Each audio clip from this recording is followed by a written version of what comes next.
percaya Tuhan bahwa mujizat Tuhan masih ada di dalam hidup kami.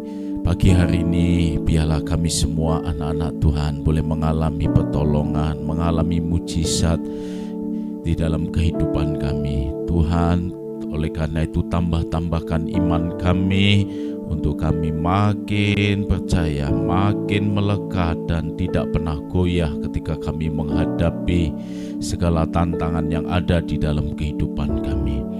Biar kami semakin bertumbuh, semakin kuat di dalam Tuhan. Justru melalui persoalan, pergumulan yang sedang kami alami di dalam hidup ini. Oleh karena itu Tuhan, biarlah lawatan Tuhan kami alami di sepanjang kehidupan kami. Kami berdoa buat setiap anak-anak Tuhan yang sedang bergumul di dalam persoalan yang dialaminya, baik itu masalah sakit penyakit kesehatan yang ada bagi anak-anak-Mu. Tuhan menolong, Tuhan menjamah, Tuhan menyembuhkan.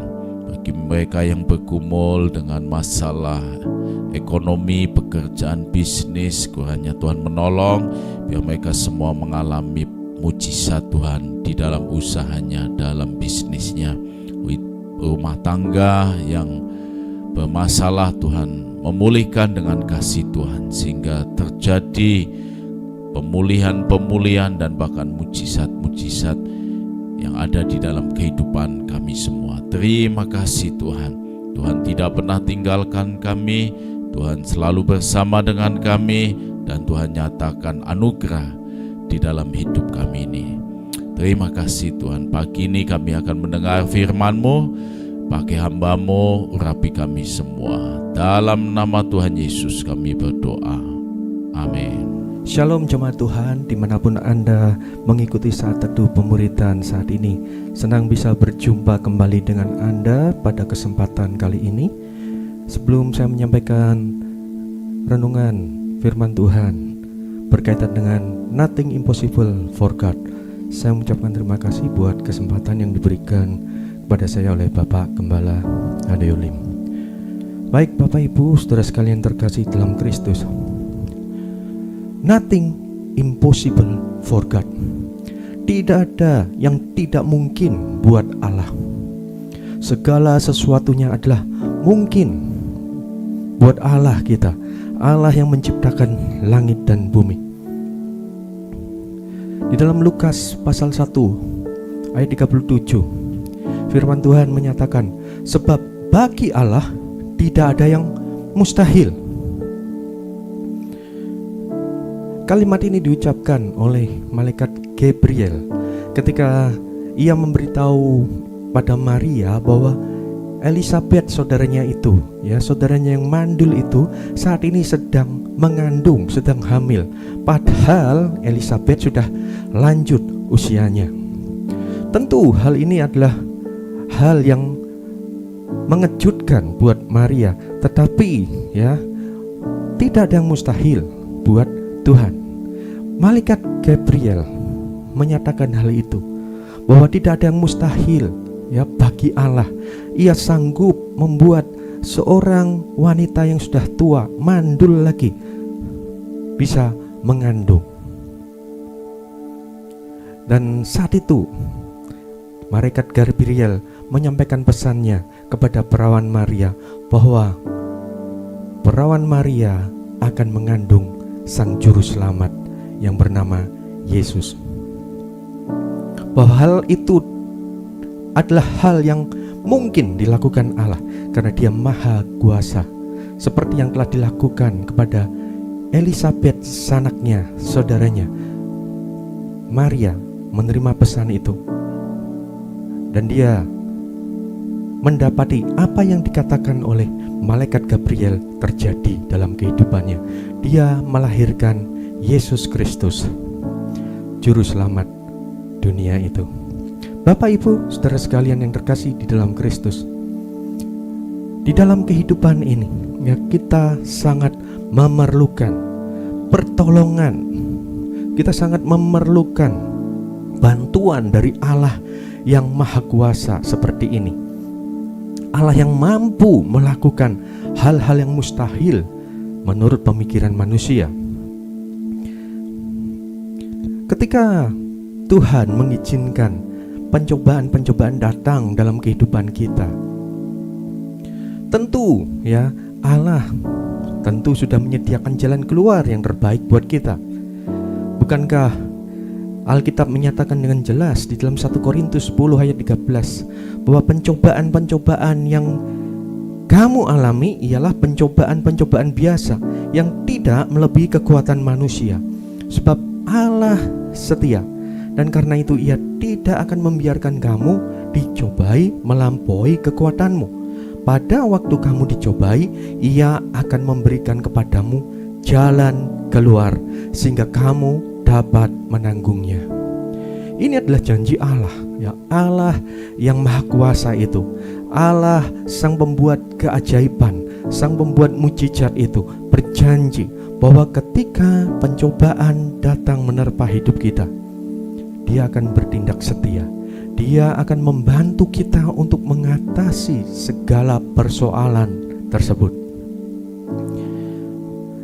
Sebagai contoh yang sederhana, Bapak Ibu, ketika kita ada di bangku sekolah atau kuliah, suatu saat kita tentu akan berhadapan dengan ujian atau tes.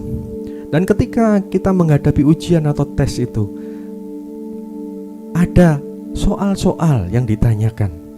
Dan pasti soal yang ditanyakan dalam ujian atau tes itu ada jawabannya, ada solusinya. Demikian pula dalam kehidupan kita, Bapak Ibu.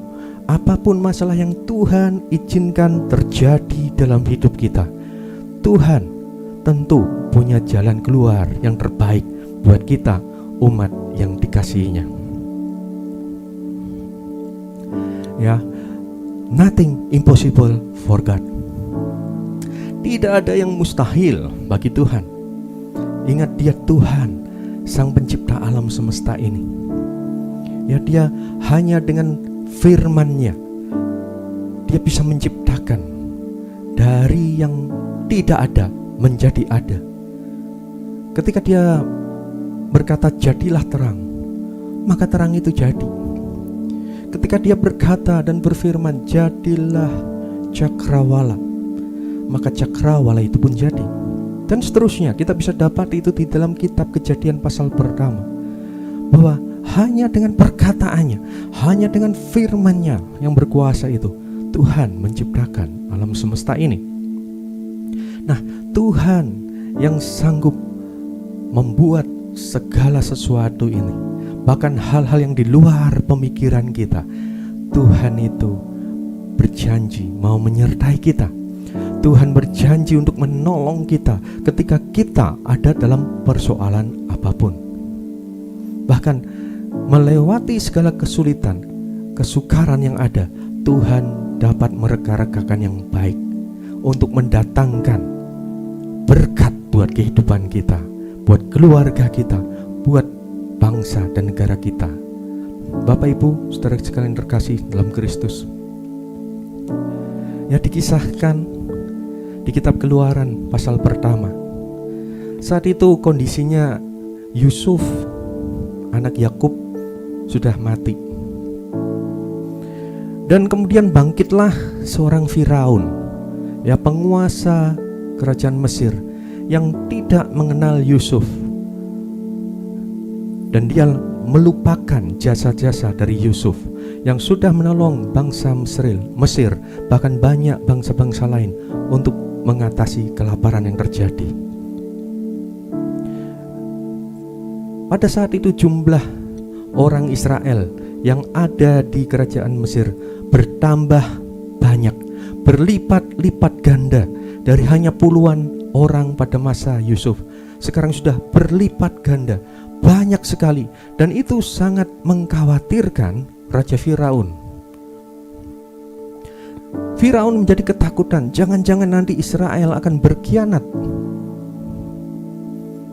pada kita, bangsa Mesir. Karena itu untuk mengantisipasi hal tersebut, sang Firaun mengeluarkan perintah untuk menindas bangsa Israel. Di Keluaran pasal 1 ayat 11 ya dinyatakan seperti itu, seperti ini. Sebab itu pengawas-pengawas roti ditempatkan atas mereka untuk menindas mereka dengan kerja paksa. Mereka harus mendirikan bagi Firaun kota-kota berbekalan, yakni Pitom dan Ramses. Lihat di ayat 12, tetapi makin ditindas, makin bertambah banyak dan berkembang mereka, sehingga orang merasa takut kepada orang Israel itu. Ya, semakin ditindas, semakin mereka ditekan. Bukannya bangsa Israel makin berkurang jumlahnya, tetapi jumlahnya makin banyak, makin berkembang. Dan itu makin membuat Firaun ketakutan. Bahkan dia memerintahkan di dalam ketakutannya agar bidan-bidan yang menolong perempuan Ibrani ya dalam melahirkan untuk membunuh bila bayi yang dilahirkan adalah laki-laki. Kalau perempuan dibiarkan hidup, boleh hidup. Ya, kalau laki-laki segera bunuh bayi itu. Tapi rupanya kedua bidan yang diperintahkan Firaun ini lebih takut akan Allah daripada takut kepada Firaun. Dan puncak kemarahan Firaun, ketakutan Firaun, dia memberi perintah yang keji juga kepada seluruh rakyatnya. Lemparkan segala anak laki-laki yang lahir bagi orang Ibrani ke dalam sungai Nil. Nah, inilah yang terjadi pada saat itu. Kitab Keluaran pasal 1 mencatat satu peristiwa yang begitu kelam yang terjadi buat bangsa Israel. Mereka terancam akan kehilangan generasi penerus mereka. Dan dalam situasi seperti ini, ya, ada sebuah keluarga Bapak Amram dan Ibu Yokebed. Ya, dalam kondisi yang begitu menyesakkan, ternyata Ibu Yokebed, istri Amram ini, mengandung dan kemudian melahirkan seorang anak laki-laki. Hal inilah yang terjadi saat itu. Bayangkan betapa cemas sebagai orang tua, betapa takut dan khawatir sebagai orang tua ketika mendapati hal ini. Bayi laki-laki yang mereka baru miliki, baru saja dilahirkan, terancam akan dilempar ke sungai Nil agar mati. Sebagai orang tua, ya, sekaligus orang yang takut akan Allah, mereka ternyata tidak putus asa, Bapak Ibu. Apa yang kemudian mereka lakukan? Ayat ini mencatat dengan jelas bahwa anak itu disembunyikan 3 bulan lamanya. Ketika usianya masih belum ada 3 bulan, dari lahir ya sampai 3 bulan, rupanya kedua orang tua dari bayi ini, yang kita tahu bayi ini adalah bayi Musa, disembunyikan, ya, disembunyikan. Menurut catatan Alkitab dan literatur yang saya baca, bayi itu disembunyikan di ruang bawah tanah, di rumah ayahnya. Nah, itu yang mereka upayakan sebagai orang tua demi menyelamatkan anak laki-laki mereka supaya tidak dibinasakan oleh sang Firaun. Apa yang mereka lakukan itu? Ya, butuh keberanian dan iman. Keberanian diperlukan untuk menyembunyikan bayi laki-laki mereka.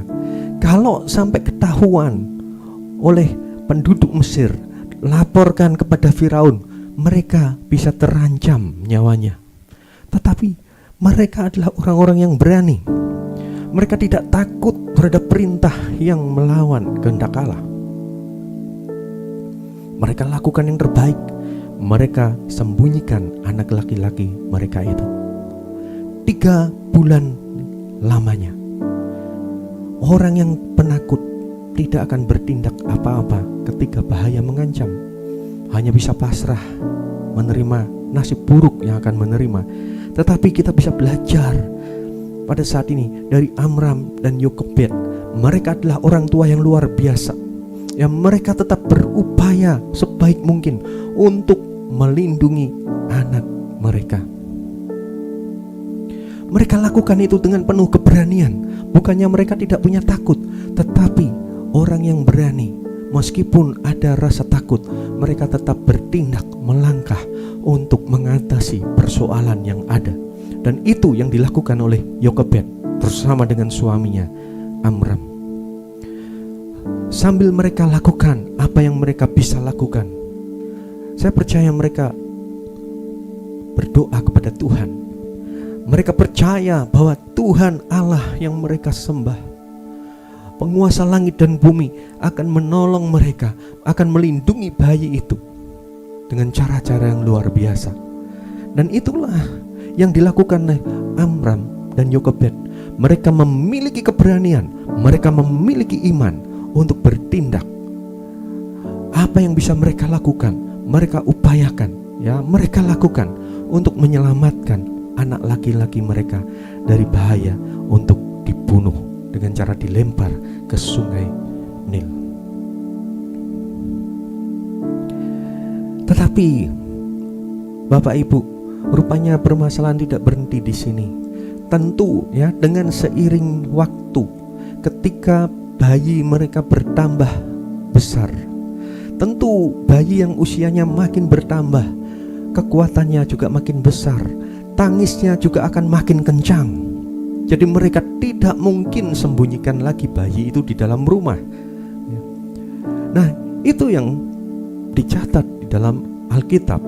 Di dalam Keluaran pasal 2 ayat 3 tercatat seperti ini. Tetapi ia tidak dapat menyembunyikannya lebih lama lagi. Sebab itu diambilnya sebuah peti pandan, dipakalnya dengan gala-gala dan ter, diletakkannya bayi itu di dalamnya, dan ditaruhnya peti itu di tengah-tengah teberau di tepi sungai Nil. Kakaknya perempuan berdiri di tempat yang agak jauh untuk melihat apakah yang akan terjadi dengan dia. Ketika ya dirasa di dalam rumah sudah tidak mungkin lagi untuk menyembunyikan bayi mereka, mereka tidak putus asa. Mereka tetap berupaya melakukan usaha yang terbaik yang dapat mereka lakukan. Apa yang mereka lakukan? Di sini ya tercatat dengan jelas, ya, mereka mengambil sebuah peti pandan, dan peti pandan itu ya dilapisi dengan gala-gala dan ter, supaya tidak bocor ketika ditaruh di dalam air, ya, ketika diletakkan di sungai Nil. Karena mereka punya rencana untuk meletakkan bayi itu di dalam peti pandan itu, lalu diletakkan di tengah-tengah teberau di sungai Nil. Nah, itu yang mereka lakukan. Mereka tidak menyerah untuk menyelamatkan bayi laki-laki mereka. Mereka tetap berupaya yang terbaik yang bisa mereka lakukan. Mereka ambil peti pandan, mereka lapisi dengan gala-gala dan ter supaya nggak bocor. Lalu bayi itu ditaruh di dalamnya, dan kemudian diletakkan di tengah-tengah teberau di antara rumpun gelagah di tepi sungai Nil. Dan bukan itu saja, karena mereka tidak bisa mengawasi langsung ya kondisi bayi itu yang sudah mereka taruh di tengah-tengah teberau di tepi sungai Nil. Mereka menyuruh kakak perempuan bayi itu untuk mengamat-amati dari jauh, untuk melihat apa yang akan terjadi dengan bayi itu. Kita lihat Amram dan Yokebed, ya, kedua orang ini adalah orang tua yang luar biasa. Mereka tidak berpangku tangan aja. Sambil terus beriman kepada Allah, mereka tetap melakukan bagian mereka. Apa yang bisa mereka lakukan, mereka lakukan demi keselamatan bayi laki-laki mereka. Dan kita lihat kisah selanjutnya, kisah yang luar biasa. Di dalam Keluaran pasal 2 ayat 5 dan seterusnya kita akan baca bersama-sama. Maka datanglah putri Firaun untuk mandi di sungai Nil, sedang dayang-dayangnya berjalan-jalan di tepi sungai Nil. Lalu terlihatlah olehnya peti yang di tengah-tengah teberau itu. Maka disuruhnya hambanya perempuan untuk mengambilnya. Ketika dibukanya, dilihatnya bayi itu, dan tampaklah anak itu menangis. Sehingga belas kasihanlah ia kepadanya dan berkata, tentulah ini orang Ibrani.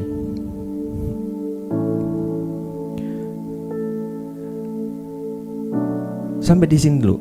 Ya, kita lihat suatu ketika ya putri Firaun ya pergi ke sungai Nil.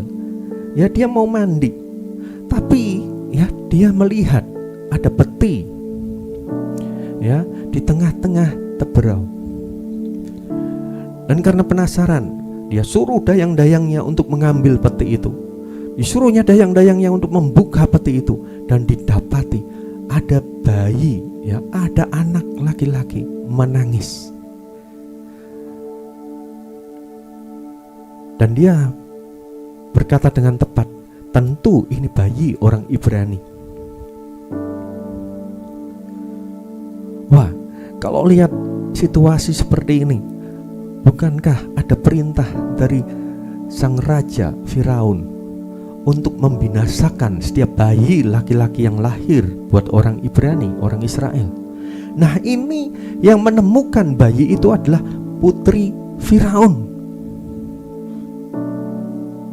Tentu menurut pemikiran kita ya, kalau kita tidak tahu kisah selanjutnya, kalau kita tidak suka baca Alkitab ya, celaka nasib bayi ini. Tapi ya kita lihat, ternyata putri Firaun ketika melihat anak laki-laki itu menangis, timbul belas kasihan di hatinya. Ya, timbul belas kasihan di hatinya. Dan pada saat itu kita lihat di ayat ke-7, lalu bertanyalah kakak anak itu kepada putri Firaun, akan kupanggilkah bagi tuan putri seorang inang penyusu dari perempuan Ibrani untuk menyusukan bayi itu bagi tuan putri? Saud putri Firaun kepadanya, baiklah. Lalu pergilah gadis itu memanggil ibu bayi itu. Maka berkatalah putri Firaun kepada ibu itu, bawalah bayi ini dan susukanlah dia bagiku, maka aku akan memberi upah kepadamu. Kemudian perempuan itu mengambil bayi itu dan menyusuinya. Bapak Ibu Saudara sekalian terkasih dalam Kristus, ketika putri dari Raja Firaun melihat bayi laki-laki yang menangis dalam peti pandan tersebut, dia tidak menenggelamkan bayi itu agar binasa, tetapi Allah sedang bekerja. Saya percaya Allah bekerja menggerakkan hati sang putri untuk timbul belas kasihan kepada sang bayi ini. Alkitab dengan jelas ya mencatat bahwa hati seorang raja, hati penguasa sekalipun ada di tangan Tuhan. Tuhan bisa mengalirkan, membelak-belokkannya semau-mau Tuhan. Dan kemudian di Amsal 16 ayat 7 dinyatakan seperti ini, jikalau Tuhan berkenan kepada jalan seseorang, maka musuh orang itu pun didamaikannya dengan dia. Wow, ini adalah ayat yang luar biasa. Dan ayat ini dialami oleh Amram dan Yokebed. Mereka adalah orang-orang yang takut akan Tuhan, menyembah Allah penguasa langit dan bumi. Hidup mereka ya pasti berkenan di hadapan Tuhan. Dan kita lihat di sini, justru putri dari musuh mereka, ya, Tuhan jamah hatinya untuk berbelas kasihan kepada bayi laki-laki mereka. Tuhan akan turun tangan. Jika Tuhan berkenan akan seseorang, bahkan musuh orang itu pun akan didamaikan dengan dia. Ya, ada satu pelajaran yang indah yang kita bisa ambil di sini, Bapak Ibu. Kalau kita mungkin berhadapan dengan orang-orang yang menyulitkan diri kita saat ini, ya, di pekerjaan, di bisnis yang sedang kita kembangkan, kita berhadapan dengan orang-orang yang sangat menyulitkan, coba menghancurkan bisnis kita, coba menekan atau menghimpit kita, atau kondisi apapun yang berkaitan dengan orang-orang yang menyulitkan. Hiduplah tetap berkenan di hadapan Tuhan. Hiduplah tetap lurus di hadapan Tuhan. Ketika hidup kita benar dan berkenan di hadapan Tuhan, Tuhan bisa mendamaikan musuh kita sekalipun. Tuhan bisa menggerakkan musuh kita sekalipun untuk memberikan berkat-Nya buat kehidupan kita. Dan ini yang dialami oleh Amram dan Yokebed. Dan secara khusus ya, oleh Ibu Yokebed, dia mengalami suatu pengalaman yang luar biasa. Allah menyatakan kasih-Nya yang begitu besar buat sang bayi dan juga buat kehidupannya dan keluarganya. Putri Firaun ya digerakkan Tuhan untuk menolong bayi laki-laki itu. Dan bahkan ketika kakak dari si bayi itu mengajukan usul kepada sang putri, "Tuan putri, perlukah saya panggil seorang inang penyusu dari orang Ibrani, dari perempuan Ibrani?" Tuhan turut bekerja, saya percaya. Ya, sang putri tanpa bertanya-tanya lebih lanjut langsung menyetujui. Baiklah. Sang putri menyetujui usulan dari kakak si bayi itu. Dan kita tahu jelas ya, kakak perempuan si bayi itu memanggil ibunya sendiri, yang adalah ibu si bayi laki-laki itu. Dibawanya menghadap sang putri.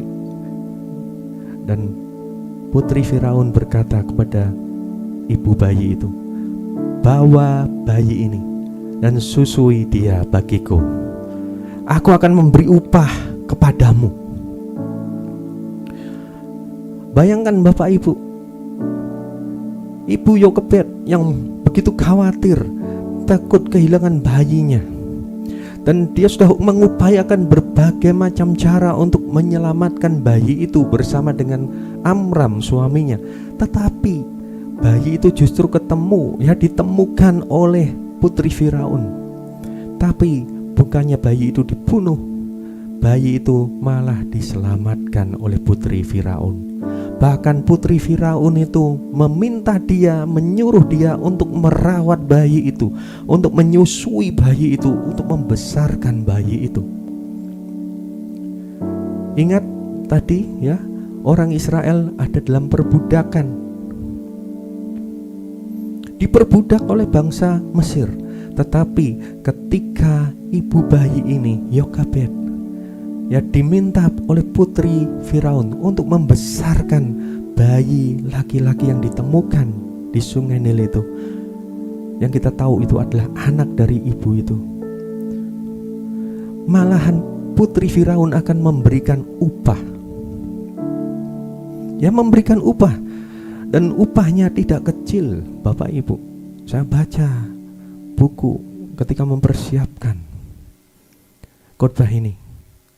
Upah yang diberikan, ya, ada yang mengatakan 2 keping perak tiap hari. Ini adalah jumlah yang sangat besar pada waktu itu. Tentu kita ingat peristiwa ketika Yusuf dijual oleh kakak-kakaknya. Ya, dijual sebagai budak seharga berapa? 20 keping perak. Ya, harga seorang budak waktu itu ya. Ketika Yusuf dijual ya oleh kakak-kakaknya 20 keping perak. Dan sekarang ya, Yokebed ibu bayi itu sudah lihat anaknya selamat, tidak dibunuh putri Firaun, ya tentu hatinya sudah berbunga-bunga, sudah senang sekali. Malah ada tambahan berkat ya. Putri Firaun mengatakan, aku akan memberi upah padamu untuk membesarkan, menyusui anak ini bagiku. Dan upahnya tidak tanggung-tanggung, 2 keping perak tiap hari. Jumlah yang sangat besar. Di tengah-tengah kesulitan yang bangsa Israel hadapi, ya, Tuhan memelihara Yokebed dan keluarganya. Musuh orang itu didamaikan buat mereka. Bahkan dipakai Tuhan untuk menjadi jalan berkat buat mereka sekeluarga. Ya, dari kisah ini Bapak Ibu, ya, kita bisa belajar beberapa hal. Bahwa Tuhan bisa menggunakan masalah yang ada untuk menjadi jalan datangnya berkat buat kehidupan kita. Ya, Tuhan bisa menggunakan masalah yang terjadi dalam kehidupan kita untuk mendatangkan berkat buat hidup kita. Di dalam setiap persoalan, ketika kita berseru kepada Tuhan, ya, Tuhan berjanji akan menolong kita. Tuhan mereka-rekakan yang terbaik buat kita di dalam setiap persoalan kehidupan yang Tuhan izinkan terjadi dalam hidup kita. Jadi Bapak Ibu, saudara sekalian terkasih dalam Kristus, ketika engkau berhadapan dengan masalah, seberat apapun masalah Anda, jangan pernah putus asa. Kita punya Tuhan Allah pencipta langit dan bumi, yang kita panggil dengan nama Yesus Kristus. Dia adalah sang pembuat mujizat. Dia adalah pembuat mujizat. Dan Dia berjanji untuk menyertai kehidupan kita. Karena itu, ketika masalah datang menerpa, tetap kuatkan iman percaya kita kepada Tuhan. Tetap lakukan apa yang bisa kita lakukan untuk mengatasi segala persoalan itu. Bukankah Tuhan berikan hikmat kepada kita? Minta hikmat dari Tuhan, minta tuntunan Roh Kudus untuk mengatasi segala persoalan yang saat ini sedang kita hadapi. Tetap berupaya sebaik mungkin, ya, tetap berupaya sebaik mungkin. Saya percaya seperti yang dialami oleh Amram dan Yokebed ketika berhadapan dengan masalah bayi mereka mau dibunuh oleh Firaun. Ketika mereka tetap mengupayakan yang terbaik untuk keselamatan bayi itu, sambil terus berharap kepada Tuhan, sambil terus beriman kepada Tuhan yang akan menolong bayi mereka, yang akan menolong keluarga mereka dari bahaya. Dan mereka pada akhirnya menerima pertolongan dari Tuhan. Lewat masalah yang ada, Tuhan buka jalan berkat buat mereka. Saya percaya ketika kita lakukan bagian kita, ya, kita tetap lakukan yang bisa kita lakukan dengan cara-cara yang benar dan berkenan di hadapan Allah. Sambil terus berdoa, mohon tuntunan Tuhan, mohon campur tangan Tuhan. Pada waktu yang tepat, Tuhan akan menolong kita dengan caranya yang ajaib. Tuhan akan menolong kita dengan caranya yang ajaib. Apa yang tidak pernah dilihat oleh mata kita, apa yang tidak pernah dipikirkan oleh pikiran kita, Tuhan akan berikan kepada kita ketika kita sungguh-sungguh berharap kepadanya, beriman kepadanya, mengandalkan Dia sebagai satu-satunya Tuhan dan sumber pertolongan kita. Bapak Ibu, saudara sekalian terkasih dalam Kristus, saya tidak tahu persoalan apa yang sedang Anda hadapi saat ini. Mungkin Anda sedang ada dalam persoalan keluarga, keluargamu sedang ada pertikaian. Serahkan itu kepada Tuhan. Izinkan Tuhan campur tangan dalam persoalan keluargamu. Minta Tuhan mengalirkan kasih-Nya yang luar biasa, kasih-Nya yang agung itu untuk bekerja menjamah setiap orang yang sedang bertikai, sehingga mereka boleh bisa saling menerima, saling memaafkan satu sama lain. Kalau Anda sedang berhadapan dengan masalah dengan perusahaan yang Anda kelola, dengan pekerjaan Anda, mungkin Anda berhadapan dengan orang-orang yang menyulitkan Anda. Ingat kisah ini. Tuhan sanggup mendamaikan musuh kita dengan kita. Ketika kita hidup berkenan di hadapannya, Tuhan akan mendamaikan musuh kita. Bahkan Tuhan akan buka jalan berkat buat kita lewat orang-orang itu. Bapak Ibu saudara sekalian terkasih dalam Kristus, mari kita andalkan Tuhan kita, Yesus Kristus. Dia adalah Tuhan, Sang Pembuat mujizat. Tidak ada yang mustahil baginya. Dia yang menciptakan alam semesta ini dengan firman-Nya. Dia sanggup menolong kehidupannya. Dia sanggup menolong kehidupanmu, apapun masalahmu. Mari kita datang kepada Tuhan Bapak Ibu. Ya, sekali lagi jangan pernah putus asa. Jangan pernah hilang pengharapan di tengah-tengah kesulitan yang sedang menerpa. Ingat, kita punya Tuhan yang hebat, yang berjanji menolong kita. Nothing impossible for God. Ya, tidak ada yang tidak mungkin buat Allah kita. Percayakan hidupmu padanya, dan kita akan menerima mujizat dan pertolongan dari Tuhan tepat pada waktunya. Oh haleluya, haleluya. Oh terpujilah Kau Tuhan Yesus. Terpujilah Kau Tuhan Yesus. Kami bersyukur punya Allah yang dahsyat seperti Engkau. Engkau adalah Allah Sang Pembuat mujizat.